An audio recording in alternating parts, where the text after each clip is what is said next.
ამ ვიდეოში გაჩვენებთ, როგორ უნდა დაარეგისტრიროთ ახალი მომხმარებლები თქვენს პირად ჯგუფში. პირველ რიგში გაიარეთ ავტორიზაცია ჩვენს ვებსაიტზე და გადადით თქვენს პროფილზე. სადაც დაგვხვდებათ თქვენი პირადი ლინკი. სწორედ აი ამ ლინკის საშუალებით შეძლებთ ახალი მომხმარებლების თქვენს გუნდში დაარეგისტრირებას. დააკოპირეთ ლინკი და გადაუგზავნეთ ახალ მომხმარებელს მესენჯერის მესიჯის ან ნებისმიერი სხვა საშუალებით. ახლა წარმოვიდგინოთ, რომ თავად ვართ ახალი მომხმარებელი და გადავიდეთ ლინკზე. აქ კი უნდა შევიყვანოთ ჩვენი მონაცემები. პირველ რიგში მივუთითეთ აქტიური ელფოსტა, რომელსაც იყენებთ.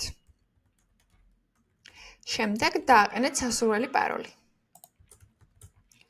მივუთითეთ თქვენი სახელიც, ასევე გვარი, პირადი ნომერი და დაბადების თარიღი.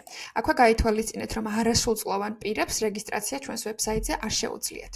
იმისათვის, რომ დაამატოთ თქვენი დაბადების თარიღი, პირველ რიგში დააჭირეთ თვისა და წლის ნიშანს, შემდეგ ისევ წელს და ამოირჩიეთ თქვენი სასურველი პერიოდი.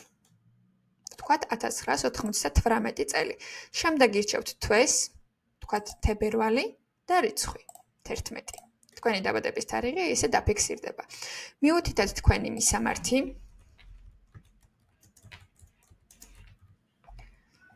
Facebook-ის მითითება სურვილისამებრ შეგიძლიათ, თუ გსურთ არ დაამატოთ თქვენი Facebook-ის მისამართი.